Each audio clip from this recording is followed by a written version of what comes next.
And just like that, we are live. This is amazing. Hello, everyone. Welcome.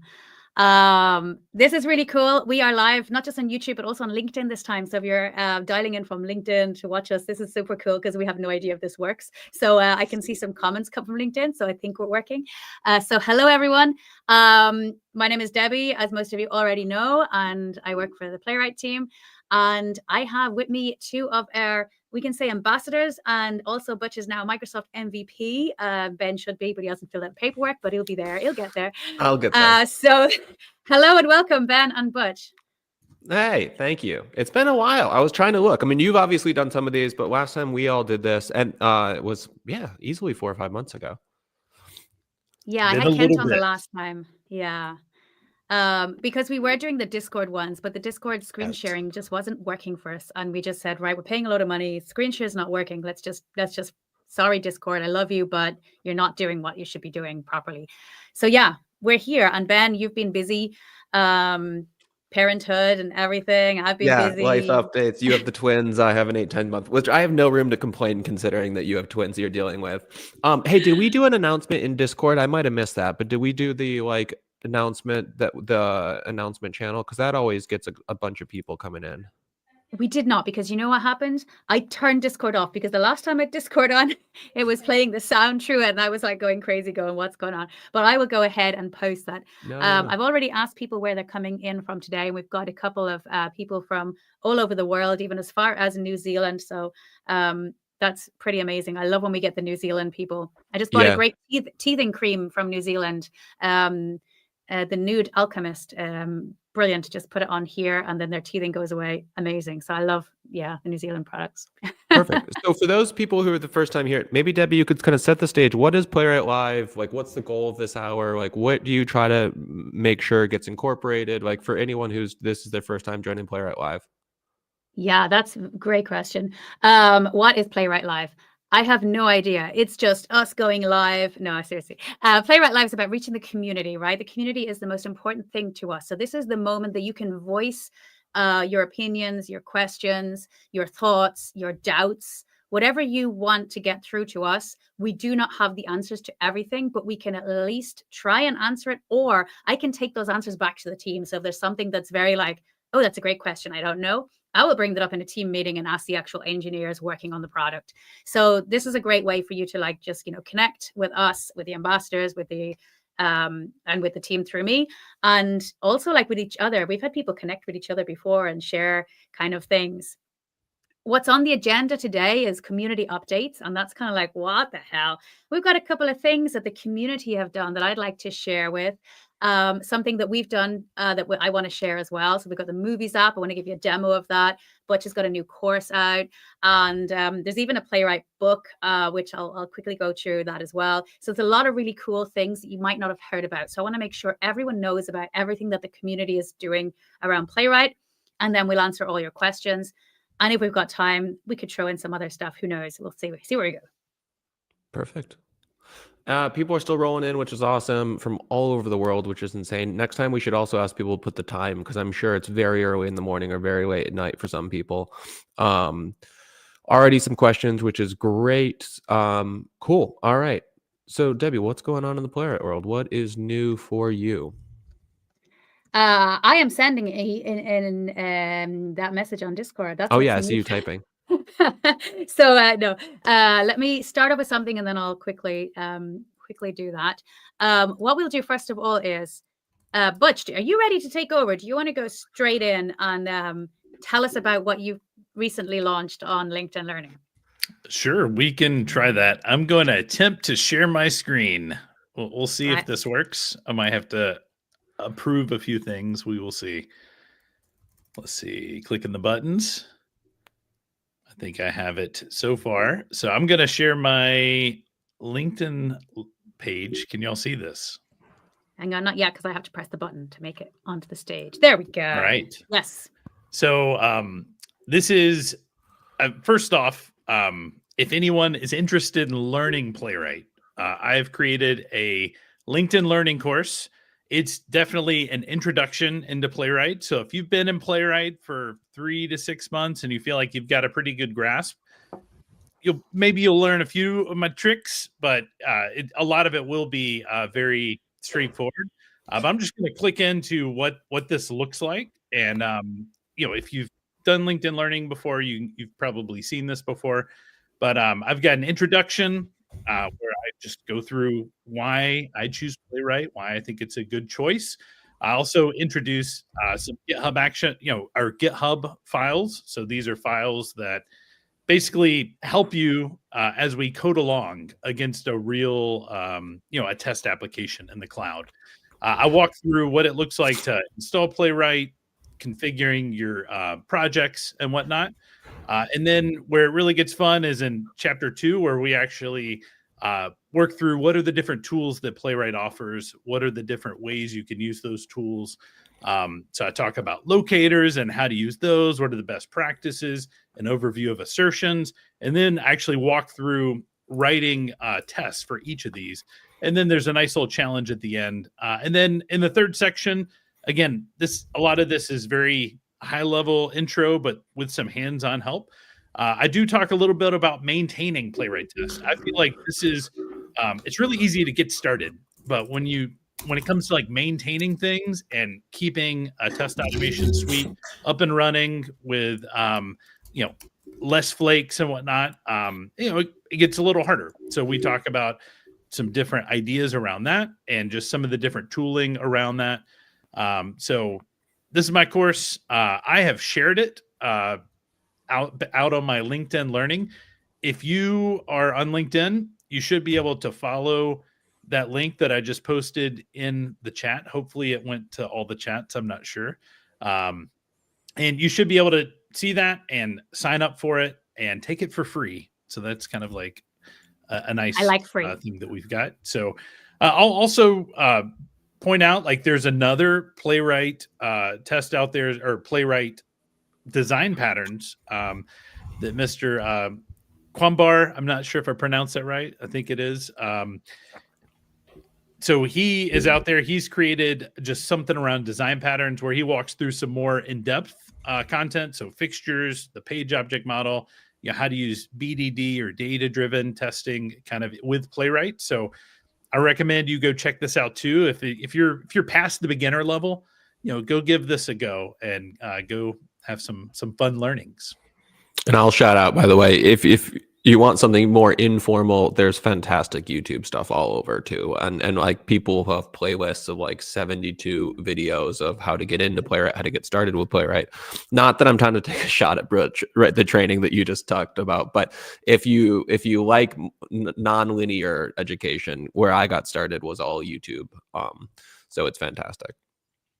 Yeah, and I'm just going to jump back onto Butch's because I actually did the course and it's actually very good. I know, but I know all the answers and I know everything, but I just wanted to do it anyway. But it's really fun. You do it like really engaging. It's really nice. It's a great training. So highly recommend it. And also, speaking on community members, I'm going to vouch for this book. This is Web Automation Testing Using Playwright by, can we see it there? We got it. Kailash Patak. So he's written this book. Who's in chat right now, by the way. Is in the chat. Oh, great. Well, great book. Definitely worth a read if you're into books. I would highly recommend you go check that out because that's brilliant as well, by another one of our community members. So community is rocking this place. Cool. All right. So you ready to do a quick demo, Debbie, of kind of some of the new stuff? Yes, I am. Let me go and do the whole thing. And by the way, we'll probably get to frequency asked questions or topics. So please start putting them in the chat. And I'm just going to start writing them down while Debbie's prepping to go through an update. Wow, I'm half disappearing into my wall here. Please start putting comments into chat and I will start to write them down and we'll circle back. Cool. You keep track of those and I'll go through the other thing that we did for the community. Which is, let me share my screen. They should make the share screen button so much quicker to just click, right? Window. There we go. Right, I'm just sharing a window, so you should only see this. Let me see. I'll put it up. There we go. Okay, so this is, what is this? Everyone, you should. What is this, Butch?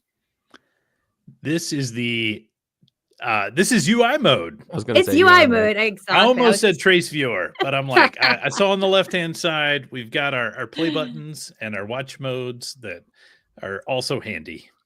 Exactly. So this is the UI mode. Now I've just like got this kind of, demo up here. I'm just going to quickly, in case you've never seen UI mode, it's a great way of running your tests, NPX Playwright test -- UI.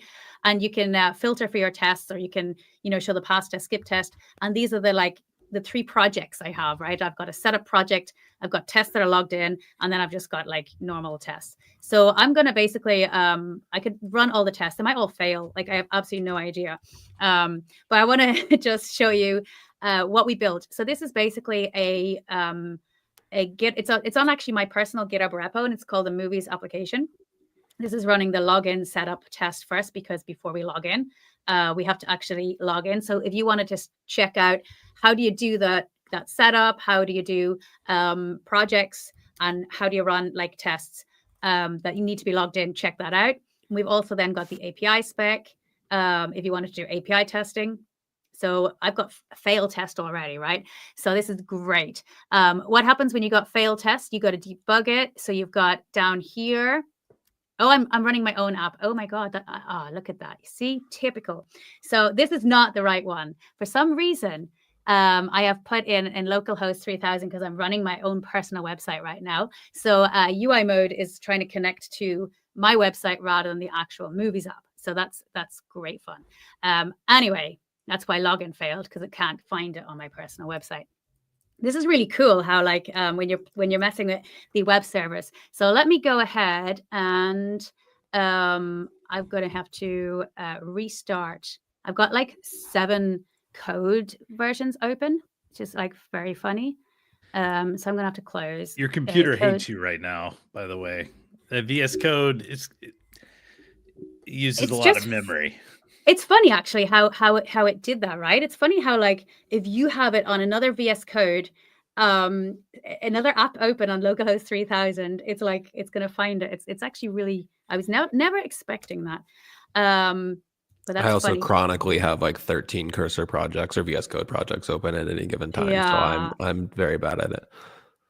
It is funny. Actually, Ben, do you have the link to my do you have the link to my YouTube? I'll go while I'm just sharing my screen. If you not my YouTube, my GitHub repo, and throw it in the chat there while I can find it. Present. Yeah. You're also welcome to see my website, which also runs Playwright tests. Is it just Debbie Codes, that GitHub repo, or a different one? My GitHub, you can click from Debbie.codes. Yeah. Oh, got it. Perfect. All right, I'll drop it in the chat. All right, there we go. That's our movies app. Share my screen. There we go. That's a better one. That doesn't look like the wrong one. So let me go ahead and zoom in to UI mode, and let's just run those tests again. And now it should take the right local host because I don't have my own website run up. So let me just make sure I've got setup checked. I do. I'm going to run all the tests, let them run for a while. And let me talk you through them. So it's logging into the Playwright stage there. It's got the movies. It's getting all the movies from the movies. What is it called? TMDB. And basically, it's just an application that goes, this is the login one, right? You can see all the user logged in, get by label, log in. This is a kind of a really fake kind of login, right? But we're able to log, so you can put any username and credentials in. So if you're testing out the site, don't say, oh my God, I logged in with me@me.com with password 1234. That's going to work. Just do it. Just go with it. We didn't build a login system, right? We just wanted a test that you can get from there to there. Once you're logged in, then you can create a list of movies and you can do a lot of kind of really cool stuff. We built this so that there's no, what do you call it? What do you call those keys?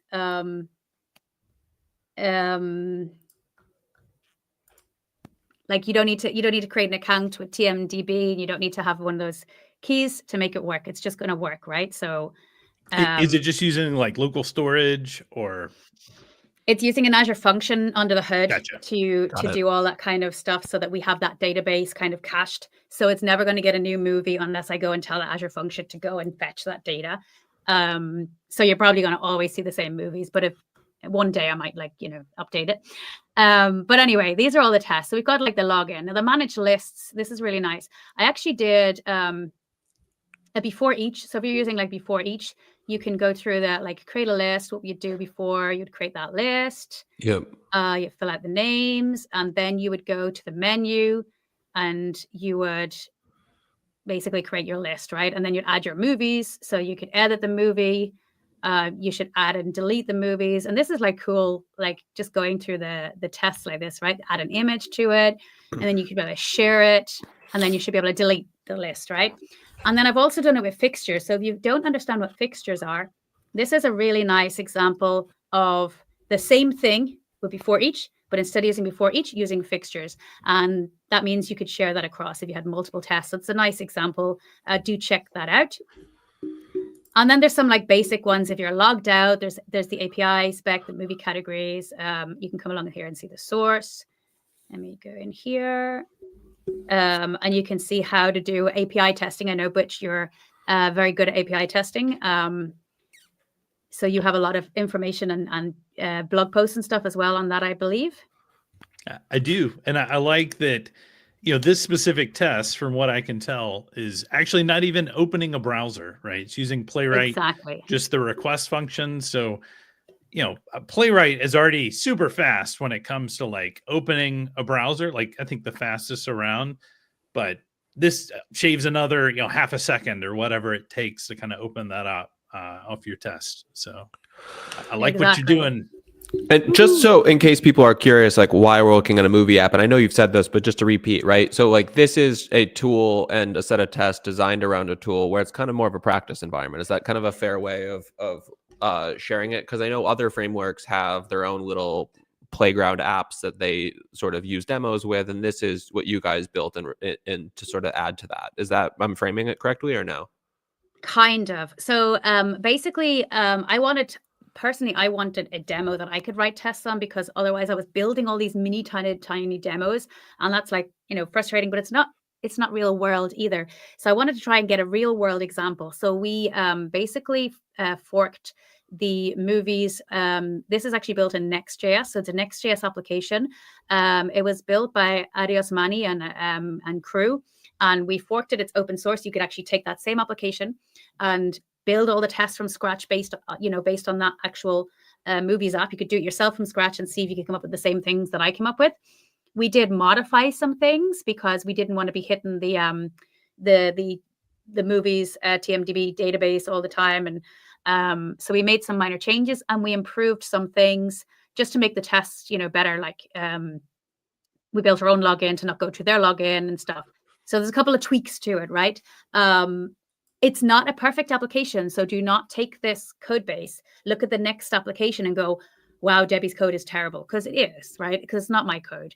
And I'm not going to be fixing the code to make the perfect application, because when you're writing tests, you're probably not going to have the perfect application.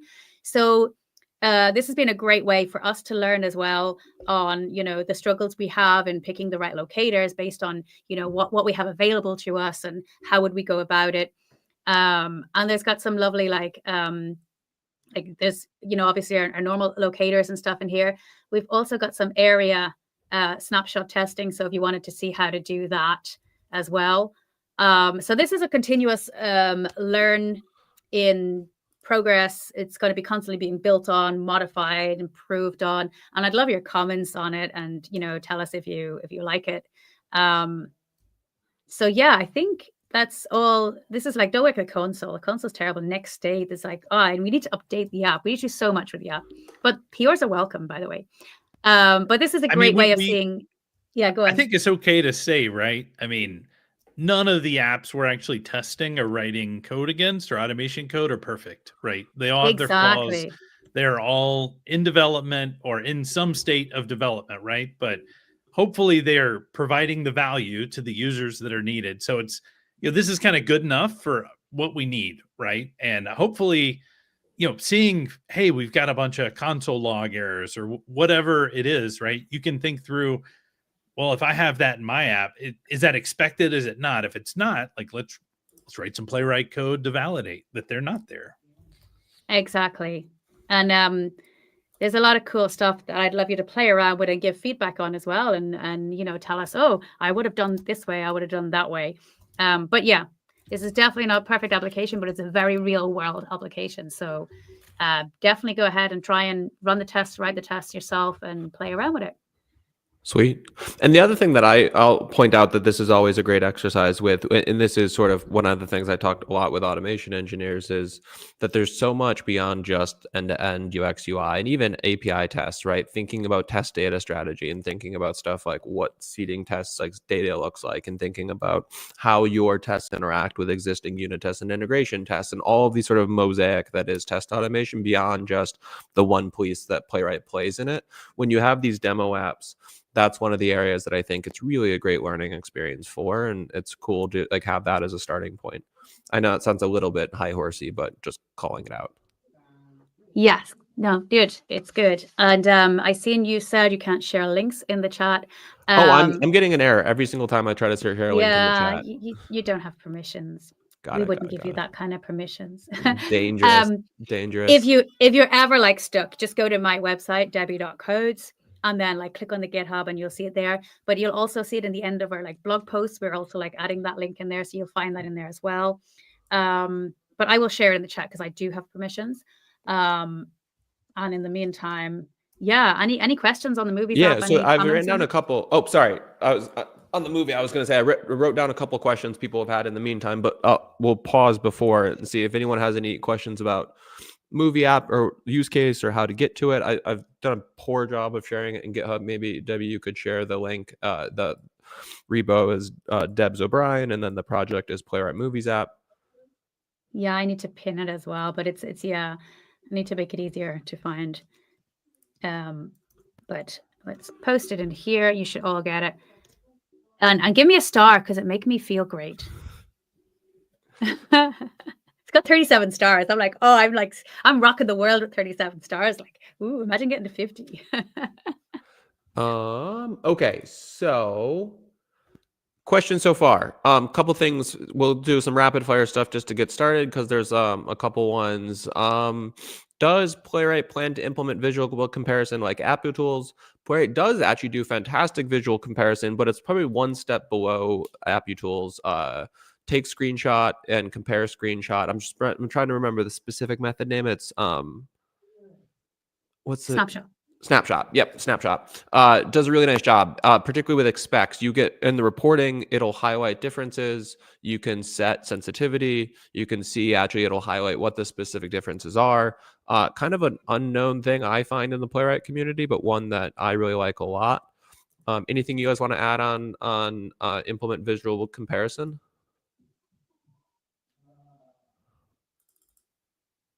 Go on, Butch. No? I would say that the one thing you've got to look out for, or you've got to prepare to maintain, is just as you get a new version of Ubuntu, or you're going between like your CI build and your local build.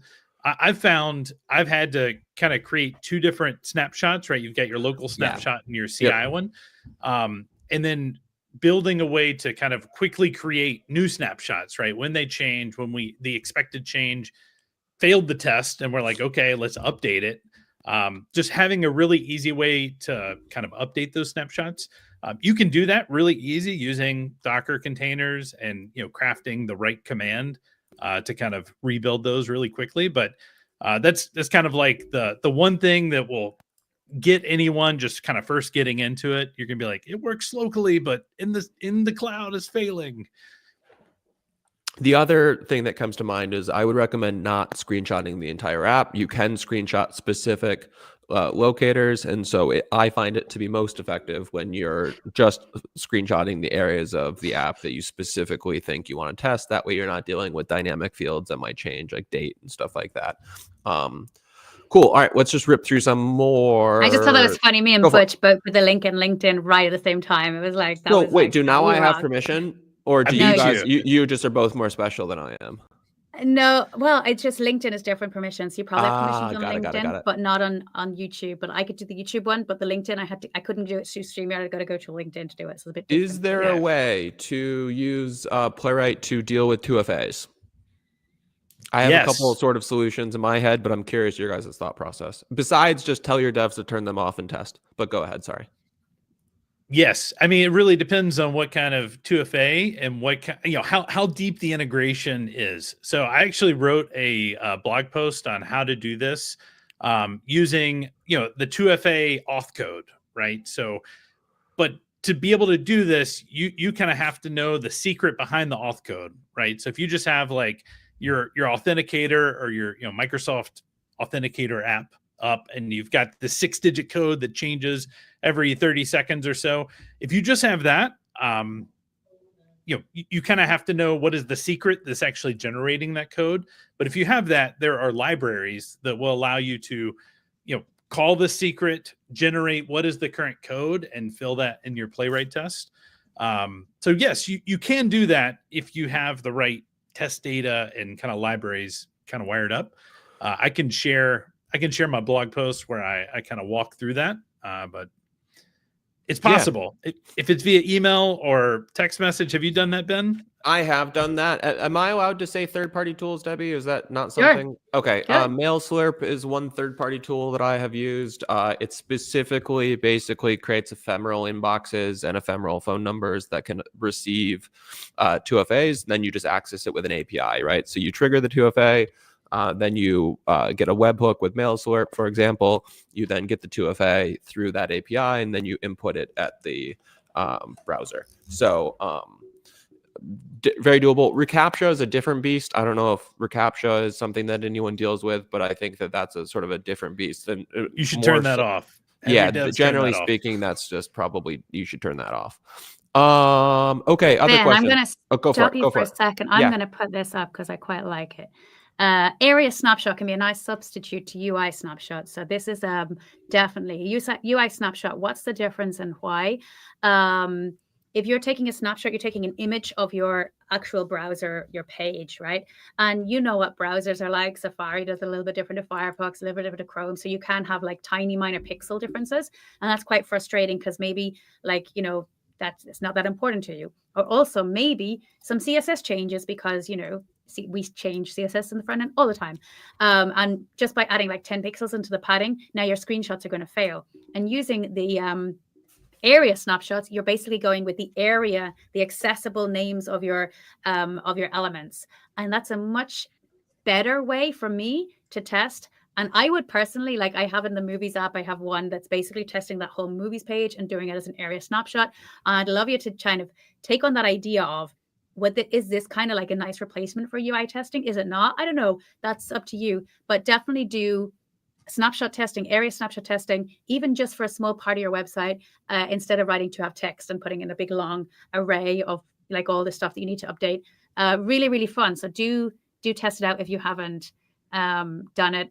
LP tools is too complicated. No comment there. But one-to-one snapshot comparison is way easier. It is way easier for the same reasons. So yeah, love that the people are liking what we did with the snapshots. So great. Another question. Is there a way to type out and try locators on a page outside of VS Code debug session? I actually don't know necessarily currently what your guys' stance is at Playwright, but a couple things that I've done in the past was workarounds. One is Chromium's console does have a little Playwright thing that you can run locators in. Maybe I could show or do a video on that after, where you can basically test a locator on a page. It's been 6 months since I've tried to use that, though, transparently, so I don't know the exact support for that. The other solution that I've done, and once again, this is sort of a workaround, is I've pointed Playwright at an existing browser and then just commented it out most of the other aspects of the test to get to the locator. Once again, that really violates some of the core principles of Playwright in many ways, which is that every test should start its own fresh instance of Chromium. And so this is not necessarily something that is useful other than specific situations when, let's say that you have a locator that takes like a while to get to and you just want to test that locator. Is there a better way, Debbie, in your mind? What about CodeGen? Like if you're not using VS Code extension, which is fine, there's CodeGen you can just do. I use CodeGen. The only times with CodeGen for me is when I need to like play with like if I'm making like a custom table locator or something that CodeGen isn't necessarily, well, actually that's a good point. Maybe I should just use CodeGen in those situations because CodeGen you can just drop the locator and I might stand corrected there. All right, CodeGen's a third option. Before you do my two very, very weird workaround options, which I'm trying to remember why CodeGen didn't work for me in that situation, try CodeGen first. Cool. Other questions, or you guys want me just to keep ripping them out? Do you see anything? I'm going to throw up this question. Would be great to know how AI will mix with automation or is mixing as we speak, right? First of all, AI is a massive topic. Oh, I'm sorry, I'm putting up the wrong ones now. There we go. That's the right one. AI is a massive topic. I would love to know your opinions, Ben and Butch, on AI and where you see AI in testing, in Playwright in general. What are your opinions? Because you know nothing about anything. Just, I know nothing about anything, but you don't know what we're working on if we're working on anything. It's just your opinions. So tell me, Ben, what is your opinion on AI? Cool. So we use Cursor a lot. If you're not familiar with Cursor, it's a fork of VS Code. It basically has LLMs integrated. It's agnostic though, so you can use different languages. We use AI in a couple different ways, and none of these have been co-signed in any way by Playwright. One, we will use AI. We'll basically save the entire HTML of a page. We will drop it into a Cursor chat, and we'll say, please identify all locators from this page that are not represented from this POM file and add the locators. It does it correctly 60 to 70% of the time. So it doesn't necessarily save, it's not 100% accurate, but it saves a lot of time in the tedious and simple stuff. Absolutely. And so like use case number one that we use is basically, we will actually use Playwright to just like go to a page, rip the entire HTML from the page, save it to a file, and then we'll drop that file into a Cursor thing, and it that's horrible technical term, Cursor composer, and it'll then write all of the locators, because I find writing locators a fairly tedious task, but then you have to verify all the locators, and it's not 100%. Next way that we use AI, we've started to play with integrating tools like computer use into Playwright. So if you're not familiar, Claude, which is Anthropic's LLM, dropped computer use maybe 4 months ago, which is basically a framework where you can drop screenshots and then it'll tell you back what to do with those screenshots. OmniParser is Microsoft's version of basically using visual identification to help do it. And then the third, which is like OpenAI, just dropped their own operator model. What we're trying to do at my company Loop, which is sort of separate, is basically saying, are there situations where AI could help drive test automation in a deterministic way from a visual perspective, right? So we all spent a ton of time trying to write locators and finicky locators and stuff like that, but AI is getting to the point, or a large language model is getting to the point where you can tell it, hey, go click on that button, and it'll click on that button, right? So those are kind of the two core use cases that we're using. I could probably list off a couple more, but I will pause and see, Butch and Debbie, kind of what your guys' thought process is right now. So I would say I'm a big fan of AI. I do not like the non-deterministic elements of AI. So I've seen a lot of frameworks or kind of wrappers that kind of utilize Playwright to say, you know, you describe, go do this thing, and it goes and does that thing. But it's possible it could go do that thing 2 or 3 or 4 different ways. And I don't know. In the end, I want my test to be deterministic. So, maybe I'm a little old fashioned just kind of in where I am, but definitely use AI to help kind of find, what are the right locators, hey, I need this helper function or method that, I need it to do something, rather than me kind of like read through all the JavaScript docs. Let me see if it can get me to a good starting point that I can take and understand and then implement into my code. So I've definitely used AI a ton in doing that and building those locators. I've done it a lot in, hey, I've got this JSON output, help, go build me an assertion for it. I've also, I've built tools that will do that too before kind of AI got kind of where it is today. So I'm leveraging it in that way. I'm not really leveraging it as a part of my test runs because one, like, it's not deterministic. I want something deterministic that I can rely on. And if something does change in the app, right, I'm using my automation as kind of an alarm to say, hey, something changed. This is an invitation to explore. I think that's something Richard Bradshaw, has said, kind of, he's a guy I follow.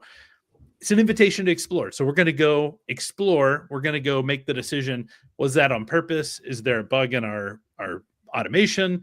Is it a bug on the app? Are there changes we need to make? Make a decision and then move forward.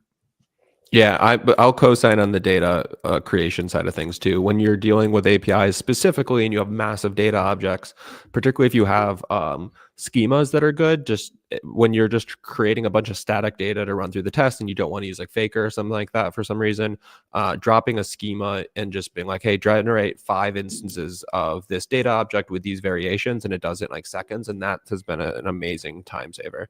Now, here's the real question. Go ahead.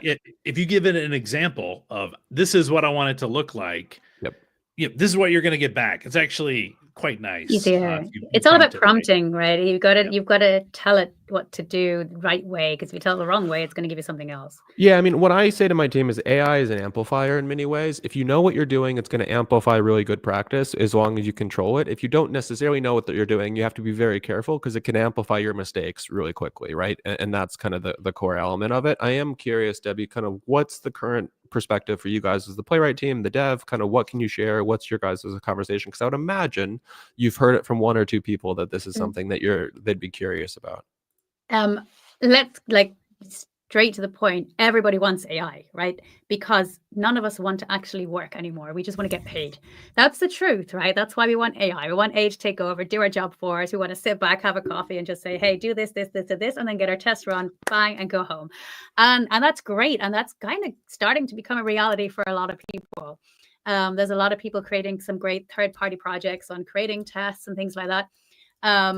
We're sticking with CodeGen being the source of truth in the way to better build your tests, because you're using the website like a user would use the website, and it's generating that, and it's generating it real. It's going to be good. So that's the best way for us, in our opinion, to get started.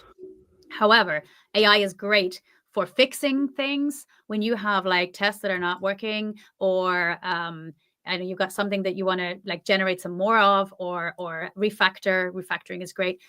Using AI, I use Copilot a lot in VS Code, and I've just started to play around with Copilot agents, which are really cool. That's an experimental phase. You can download VS Code Insiders and enable agent mode, and then you've got a whole agent. Now it's really cool because what is an agent? An agent to me is a junior developer who's just started on their first day of the job, and they're so eager and so keen. They want to do so much, and they want to prove to you. So you give them a task, and they start doing 10 tasks, and you kind of got to go, wow, this is incredible, but like slow down. Like, so it's amazing. But it's also like, are you doing it properly, right? So make sure you're using Git properly. And in my opinion, you really need your website to be tested if you're going to start using AI to generate and do a lot of stuff for you. This is where testing becomes even more important. You need to have those tests written. So are we going to use AI to write all the tests for us, and then AI to check all the tests, and AI's written the code? Sometime along the line, a human's got to be the person that's going to make sure everything's okay. So basically use AI. It's great, but also make sure as a person you're testing out things how it should be. We are trying to incorporate AI to make your lives easier. We're working on something. We'd love to have your feedback on it as soon as it's released, but more around like fixing your tests as opposed to generating your tests, because we have CodeGen and we believe that CodeGen is a great tool. Only other thing that I'll chime in, and this is moving outside of the scope of Playwright, but one of the other great use cases I've used with is also starting to recognize the role of unit tests, integration tests, and stuff like that, right? Because I think that one of the aspects that we sometimes get put in when we're in the Playwright community is, the dev team or the product team being like, write 10,000 Playwright tests. And in reality, that's not always what the testing level should be for a lot of these tests. And I think we now live in a world as a community of automation engineers where our ability to understand the code that we're working with, to look at the sort of entire mosaic of tools that we have at the data test, at the unit test level, at the integration test, component test, which is one of the questions we'll get to, all of these different kinds of testing. If you let AI sort of help teach you those things, I think the world's significantly less intimidating than it used to be when it came to our ability to impact, which once again, I feel like I've now high-horsed twice, so I probably owe everyone a coffee here, but that's the only other piece that I'll chime in outside of the scope of Playwright. And that actually rolls right into a question, which was, so component testing, which I think is still listed as beta on the website. It has been beta for a while. Someone said, what's the status of component testing? Is it a priority for you guys? Kind of what's the thought process right now on component testing, Debbie? Yeah, it's still experimental, and I think it's going to stay experimental, or maybe the community is going to, like, I don't know, maybe take it over. We don't have anyone particularly working on it right now. We are a very, very small team, and we have to prioritize based on how many people are using that specific thing. If everyone wants AI, we got to jump on the AI train. We can't do the component train. So we got to like balance, right? There's a lot of things we're working on. But at the moment, we are not working on components, but maybe we will be in 6 months. Maybe we won't be. I don't know, but I would check there's a PR, I think, open on that with a lot of questions being asked. So yeah. Cool. I'll use that actually time to plug also. If you've not gone over to the Playwright GitHub page, very, very active, has a lot of issues, a lot of great conversation. One of the things that really I found super attractive about Playwright was how quickly even devs will engage and stuff like that. So would highly encourage you to go take a look at the issues, find an issue that aligns with kind of what your feature request is or your issue is, and there's really great conversation over there. All right. So we have 15 minutes left. I have a handful more questions here. There's other people who have added questions. Debbie, where is your head at? Are there things that you still wanted to touch base on? Do you want to keep going through questions? Butch, is there anything in your guys' mind? Like, what's the best use for the last 15 minutes here? I'd say we answer as many questions as we can. Let's do it. Let's do it, Butch. I like your attitude. Perfect. All right. So I'm going to throw this one up here if you don't mind. Go for it. Yep. Can we use AI vision APIs with Playwright? I don't know exactly what you mean by the AI vision API. What I'm using with the vision one in Copilot is I threw a website up there and I asked it to recreate that website, or threw an image of a website, and then I asked it to recreate it in HTML, CSS, and it gave me everything. That's the kind of vision. What is your vision with Playwright? Are you trying to throw up a website and say, can you write those tests for me? Because does it know the locators? Does it have access to it? So we have to be very careful on making sure we give the right things to the AI so that we get good quality, robust testing, rather than just click this button, click that button, do that. Is it the right thing? Yeah, the only thing I guess I'll chime in is like when I've used an AI, and I think I'm understanding what the commenter means by AI sort of vision APIs, but is like I'll use Playwright to do all the interacting, click, fill, stuff like that. But then when you're doing the vision, at this point, most of what I've seen is limited to like returning XY coordinates and stuff like that. And so it sort of breaks, I think, a lot of what the core benefits of Playwright is and some of the locators and aspects like that. So that's the only other piece that I will add. There's a question about screenplay patterns. So I wanted to take a second and ask a little bit about kind of general design patterns, right? So the sort of most common is arguably a page object model, but you have screenplay, you have more of like a gherkin or cucumber centric design pattern. What's your guys' perspective on general design patterns? What works well with Playwright? What doesn't? Or is it completely agnostic in your mind? Where's your guys' head at there? So I haven't used screenplay a lot. I found it very complicated. I'm also like a liberal arts major, so I kind of learned coding on my own, not through like computer science. So that's my perspective, or kind of my context, just so everyone knows. My thought really is whatever the team has agreed on and the team is consistently using, whatever that design pattern is, whether it's cucumber or page object or just writing straight scripts, right? Whatever is kind of agreed on, and it's solving the problems, and it's maintainable. If you're checking all those boxes, in my mind, it is agnostic in a lot of ways. If you are working at a company that has 10 other Playwright projects going on, and you're the screenplay pattern and like everyone else's page object pattern, like it's going to be a problem, right? If there's 9 screenplay patterns and you're the page object pattern, like it's going to be more difficult for those people that are using that screenplay pattern to context switch to work on this page object pattern, if that's your context and that's your agreed upon place. So that's where I land, right? It depends. That's kind of the answer for everything, but it really is it maintainable? Is there documentation on how to implement it? Are there really good examples? Are there patterns to follow? If all that's in place, like, do whatever you want to do to your heart's content, right? So Debbie, I do have an obligation to ask because it's come up, and it comes up in most of these, and I do know it's something that you've dealt with. Is it mobile? Is it mobile? It's mobile and native. So what's I know you've addressed this many times, and I think that there's clear community desire for it, but at the same point, you also have your own kind of vision as a team and kind of roadmap. What's the current thought process in mobile? Yeah, so it stands the same. We are a browser-based team that basically are building Playwright to be working in the browser, and we don't have the native support to go into in Apple application. It's a completely different process, right? It's a browser and an app. So until there's like native support from that kind of way coming to the browsers or something, it's not as easy to do, and it's not something that we have the people to be able to like work on that. So it's not something, it's not on our roadmap. It's not on our roadmap this year. I don't know if it's going to be on our roadmap ever. Maybe it will in the future if things change. Who knows? But right now, it's just not on our roadmap. I have one question for the community, if that's all right. And then Butch, I'll let you talk if that's all right. Sorry to jump. One of the things that I still struggle with to this day at times is dealing with apps that the UX UI will load things that Playwright sees as interactable before the API responses that are necessary come back. And I've used wait for request, I've used wait for response, I've slowed down the browser. Sometimes I feel a bit like a crazy person, and how often I'm dealing with this as a challenge when it comes to basically it's fantastic that Playwright goes this fast, but let's say I click edit user and a modal pops up, and in order to actually edit the user, you need to return the user from the API, and then Playwright sees a field that tries to interact or something like that. This is an area that I would love people, if you've been like, this is my system, right? Because I've tried different UX UI combinations of assertions of expect to be there. I've tried wait for request and wait for response for the specific API.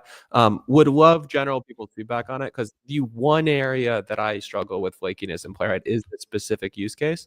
Yeah, once again, at times, feel a bit like I don't see anyone else talking about it, and I'm like, I'm in 10 different projects and this is a consistent area. So would love people to offer me feedback either on LinkedIn or something like that. And I actually just was recently, I think, Debbie, watching you post some content recently about this specific issue as well.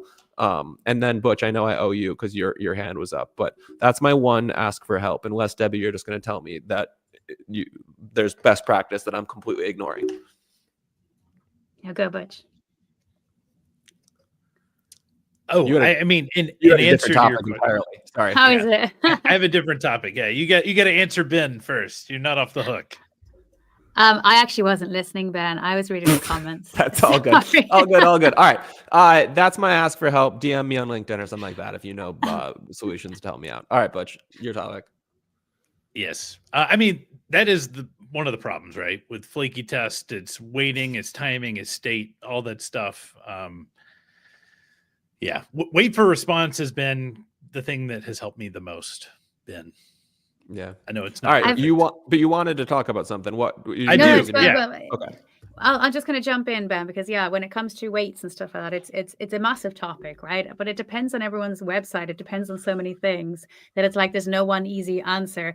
But when it comes to debugging, try and make sure first you're using the Playwright locators correctly with the awaits. Yep. Like in the videos that we released, make sure you're checking your race conditions, running those tests 100 times locally to see if it's going to work on CI as well. And then if you do need to add in something, and you'll see in our movies app, we have an application that's a pretty weird kind of use case. It's coming from, I think it's coming from storage state or something, and it just needs to wait for something. So you can add waits in when and if necessary, but don't go ahead and throw them in everywhere. Try and fix your app, fix your test before, and use that as a last resort. I don't know if that answers the question, because but there you go. Sweet. All right, Butch. Go on, Butch. Go. All right. This better live up to expectation at this point. Yeah. So this was a question, and this is maybe a tip that others don't know. And Debbie, you can kind of chime in on, hopefully I'm not opening the floodgates. I don't think I am, but someone asked, how do we know what's coming next in Playwright? And I'll tell you, the Playwright team works in public. You can know what's coming in 1.51 and even kind of what's planned or what's being planned in 1.52 today. And the way to do that is through the GitHub project. So in the GitHub project, they have an issue section. They've got ways to report bugs, request features. There's kind of really nice documentation to kind of self-serve. But you can also search different tags and look for ways to actually visit, hey, what's coming in 1.51. So I'll share a link. It's basically, I said tag, it's actually a label. So I'll drop the links out there. Yeah, we don't have any secrets, basically. So you can always check on what we're doing, and you can watch it, and you can like it, and you can comment on things. And we listen to the community a lot. So it's very important as well for you to, comment and tell us how things are going. And a lot of community members have been putting forward some great ideas recently that we've been then putting into the product. So things we're working on in 151, some of them have come from the community themselves. So it's people are watching like you, Butch. The one I'm most excited about is, and I saw this somewhere, is the Firebase auth storage stuff. Yeah. So it's the have you tried it out? I have not tried it yet. So I need to go download the next version and test it out. That's something you didn't mention. You can actually install the Canary Playwright release. It just means we might break something, so don't do it in production. But if you want to test some of the new features out, you can totally do that, and it'll tell you which in the package JSON, which version it is, what date, and then play around with things and give us feedback on it. It's also great. Okay, 6 minutes left. I know there's a decent amount of questions we might not have gotten to. I would advocate dropping the same questions into Discord. I think that there's a really nice community of people who are all trying to help each other out there. Debbie, Butch, any questions that we've missed so far that you want to highlight here in the last 6 minutes? Yeah, I was just going through some of them, and instead of throwing them all up, I'm going to just answer with one big answer. Any of the things, if you're asking any plans to fix, to improve, these are feature requests. This is great. I can't answer that, but if you were to go in GitHub and create a feature request and ask that question there, and given there's one, any plans to fix or improve time travel view at the top in UI mode. What is your vision? What are you trying to see that I don't see? You got to explain that to us. Then the engineers could look into that, and who knows, they might go, wow, that is an amazing idea. I didn't think of that. But tell us what you're struggling with. What is your new ideas? So definitely, definitely throw that in there. And then a couple of things I missed it in these chats. So big shout out to Renata, who's got some courses out there, and Artem as well, who's got some courses out there. Bondar Academy, he's got some stuff there, which are also very good. They're third-party community courses, but definitely you've probably seen the links in the chat, so do check those out as well. Cool. My only other ask. Oh, sorry, I didn't mean to dive on you there. No, go for it.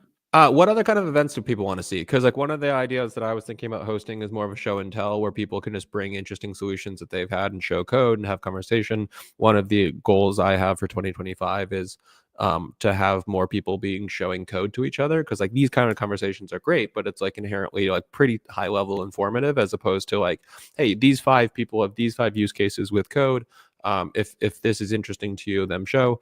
If you don't mind just dropping stuff either in chat here or in the Discord, or just DM me on LinkedIn, same thing. Please do. Oh, Tally, what's up? Happy hour with the core team. Yeah. So Debbie, how is the core team doing these days? I know for a while we saw a lot of them while you were out, and then when you came back, they were all oh, thank God, we can go back to just coding. How's Max doing? How's the rest of the team doing these days? They're all doing great. We actually, we were in San Francisco recently, just before Christmas. I flew over, and the whole team got together, and we had a great week of just Playwright hanging out. We had actually John Hill, one of our other Playwright ambassadors. He came and joined us because he works in NASA just around the corner. So yeah, we got a lot of great kind of, stuff together, and it was nice to build a team together. We even went rock climbing, Ben. It was actually really cool, indoor rock climbing.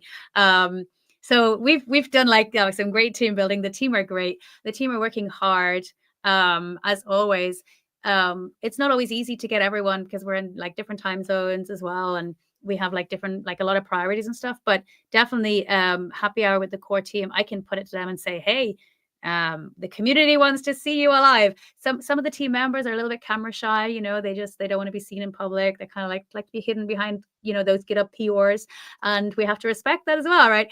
But I would definitely love to do a happy hour with the core team. I'll see if I can make that happen. We'll definitely put it to them. So thanks for the suggestion. Sweet. We'll end with just kind of a fun one. What's the story behind the sad and happy mask logo of Playwright? Oh, because are you not sad when the tests are failing and happy when they're passing? And Playwright, the playwright is the person in the theater who's like in charge of the whole show. And you know, Playwright started off before it was like a fork of Puppeteer, and Puppeteer were the puppets, so Playwright's the master of everything. So yeah, we're happy, we're sad, but we're more happy than we are sad. If you look at the logo there, Beat Butch has got it on his and Ben as well, and you can see like we're green. If you're green, you're happy. If you're red, you're sad. So be green, everybody. So good. Perfect. Hey, Microsoft Playwright swag store win. Never at the moment. Never. We don't have like we don't have time to build a store and do that and do all that. So that's just probably, it's just not on our. People want more AI more than swag. Unfortunately, we got to do the AI stuff before the swag. So cool. You know, submit your PRs for the AI. Why don't you get AI to make you Playwright swag? You know, the logo is like there. You could just download the logo and just use AI to print you off some T-shirt or something. Go for it. Do it. There you go. All right. As we wrap up, because in the last minute, let's shout out where people can just check out more stuff. So playwright.dev, right, is obviously where all the documentation is. This YouTube channel, Debbie Codes, as well as Debbie, which social channel is most active? Your LinkedIn, your Twitter? All? Yeah, Blue Sky, Twitter, LinkedIn, all of them. Sweet. Oh, wait, I was still Twitter, sorry. Yeah, I'm active everywhere. I live in social media. You can find me always. Cool. You can probably best place to connect with me if you have any interest in Ben Fellows on LinkedIn. That's tends to be where I'm most active, but trying to do it a little bit more on Discord. Drop me a connect. And then Butch, playwrightsolutions.com or .dev? It's .com. .com. But just look me up on LinkedIn. Big thanks. Like, I know there's a lot of creators. I've seen them in the comments out there. Just people that create content, like, keep doing it. It's great.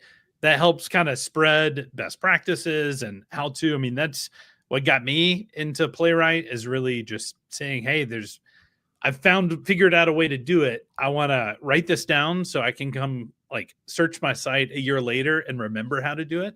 So yeah, if you're in that same mindset, or you're finding something that you find interesting or unique, post it out there, share it. Feel free to tag me. I'll repost it. I'm all about helping people learn, how to use Playwright in better ways.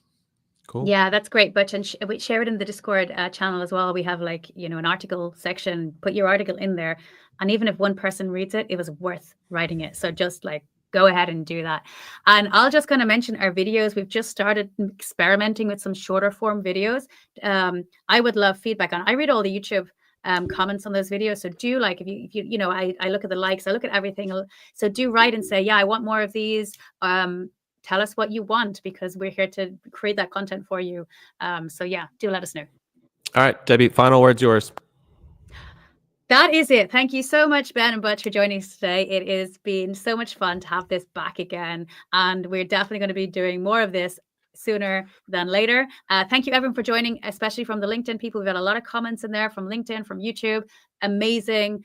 We will be back. And in the meantime, check out the Playwright GitHub. Check out the new releases coming up. Test out some features. Watch the YouTube videos and just keep testing your applications. And don't let AI do all the work for you. Do some of the work. All right. Happy testing, guys. See ya. Bye.